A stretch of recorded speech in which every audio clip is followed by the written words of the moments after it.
Take a pit stop for all things NASCAR with the Four Tire Change podcast.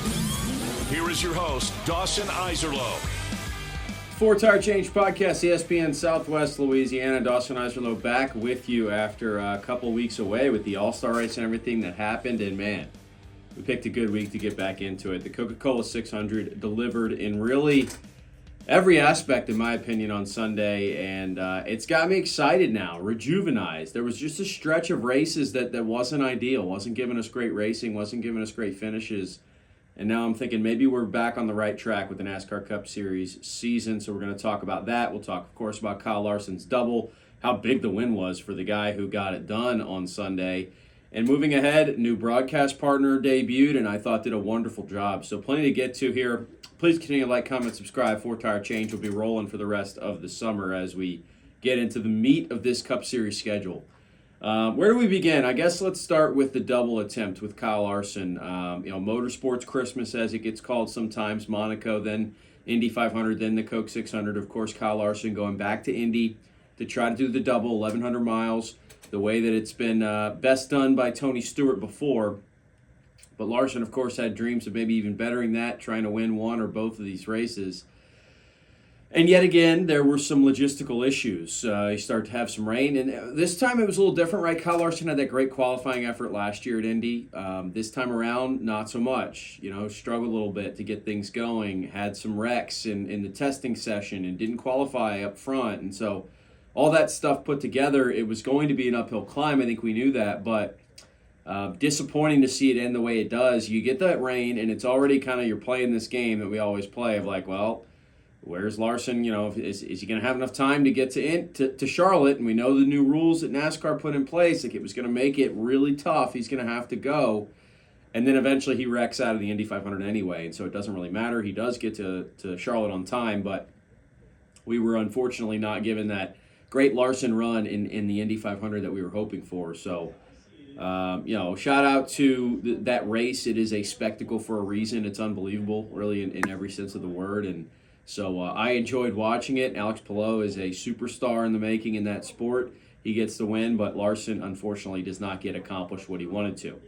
So then he gets to Charlotte. He gets to use his very effective qualifying position up front that he gained in the NASCAR side of things. And early on, it looks like, hey, maybe he's going to at least salvage this day and win the Coke 600 after all, right? Great car running up front. And then he wrecks, and it just becomes a really, really disastrous day for Larson. Afterwards, of course, he was asked about, doing this thing again moving forward, and he sounded pretty down in the dumps about it. Like, he doesn't know if it's worth it anymore. I wonder if that's just, they caught him at the culmination of an emotional and difficult day that didn't go the way he wanted it to at all. But maybe those conversations have already been had that, like, this might have been the last run. This costs a lot of money. It's cost a lot of resources for this thing to go. And it's now a second straight year where it just doesn't go as planned. So it sounds like Larson's done with this for now, which I hate to see. I really wanted him to get it done, but he is going to have to move on. So past that, the actual race itself, man, great racing. William Byron dominates. He leads over, 380 laps, something like that. It is the longest race of the season. It was long, but in the end, Ross Chastain, man, what a performance from Chastain, friend of the podcast, of course, to make that move late in this thing and get around Byron. And, we know about the aero blocking. We know what it looks like.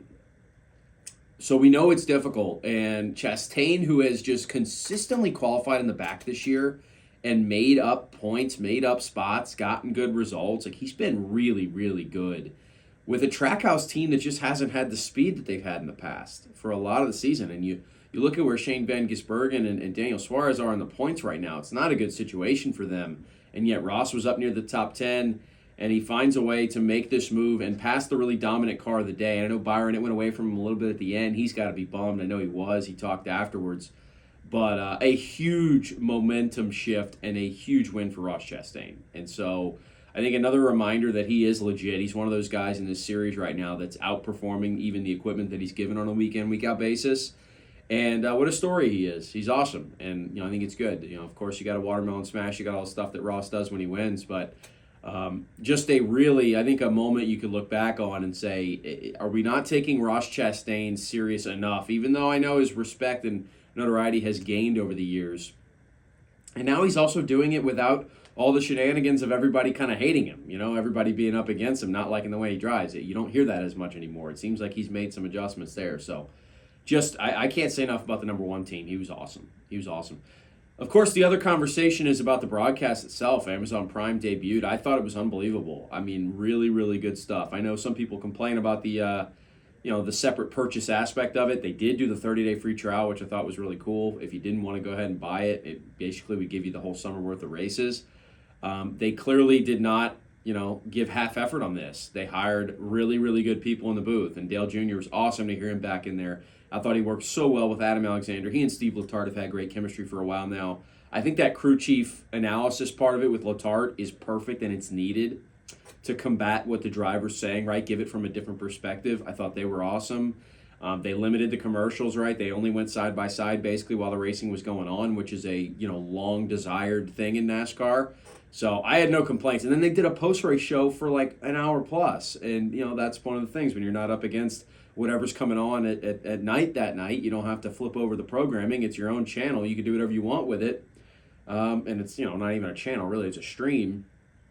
That led to some great conversation. Get William Byron up in the booth, talking about a disappointing day. Then you get Ross Chastain and you talk to Justin Marks. Like, that stuff is what we've been looking for.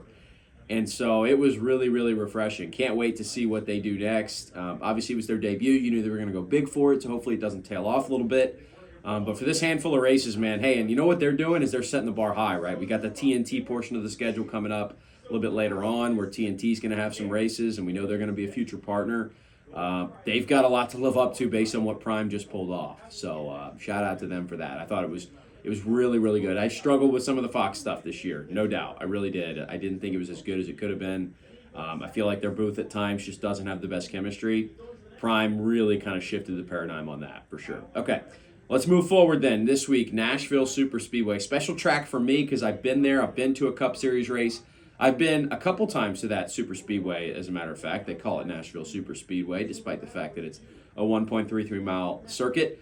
I went back when they only had trucks and the Xfinity Series, which had a different name at the time. And then I went back a couple years ago and watched a Cup race, one that Chase Elliott actually won. So it's a special place to me. I've been there with family, have some great memories at the track. I really like the racing there. I think it's unique. I like tracks that just have a little bit of something different to them. So when you're talking about this stretch of the schedule where you have a bunch of intermediates and, the quote-unquote cookie cutters that once kind of were spread out across the schedule with Chicagoland and Kansas and Kentucky, some of which no longer exist, I know. A 1.33-mile track's a nice little this is a little different. Like, it still has the feel of an intermediate, but it's a little shorter. It's not quite, one of those short tracks at a mile, but it's got this different feel to it, so I like that about it. I do think it's a concrete track. It's got that going for it. I enjoy the racing there. I think it's different enough to kind of, jump out at me when we get in the stretch of the schedule where there's a ton of races that kind of look similar to it. So I always look forward to it. I think it's a great venue. I know it's actually not in Nashville, if you haven't noticed. It's in Lebanon, Tennessee. It's about 45 minutes outside of Nashville. But, of course, all the drivers and stuff, you'll see some appearances on Broadway. You'll see some guys going down there. I think it's a great city to host an event like this. And attendance has been really, really good since they brought it back. So we'll see if that happens again this year. As far as who's going to win this race, it's interesting. Right now, Hendrick is flexing, of course. But you have this big performance by Ross Chastain that kind of reminds you of the unpredictability that these things can have. Hendrick's had success here in the past. I mentioned the race that I went to was won by Chase Elliott. I really feel like Kyle Larson's going to have something to prove this week because of everything that's going on with him.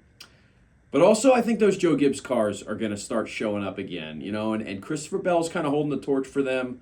We know there's been some speed with Chase Briscoe, and, even Ty Gibbs has finally had some flashes here and there despite not having the season that he wants to have. Give me Christopher Bell to bounce back here. He's had some big moments early in the season, right? It looked like maybe this is going to be the dominant Christopher Bell year. And then, to be honest, it's been, okay, that's what happens with Christopher Bell. He goes through these hot streaks, and then he'll fade. Maybe he gets it back going at Nashville. Can't wait for that race. Can't wait for that racetrack and the coverage. Really looking forward to the coverage again for the second straight week on Amazon Prime. So appreciate everybody for tuning in. Continue to like, comment, subscribe. 4 Tire Change is back and rolling for the stretch run of the summer here. Going to be coming at you just about every week. So make sure to stay locked in, and we will be here next week to recap Nashville coming up. Excited for it. See you next week.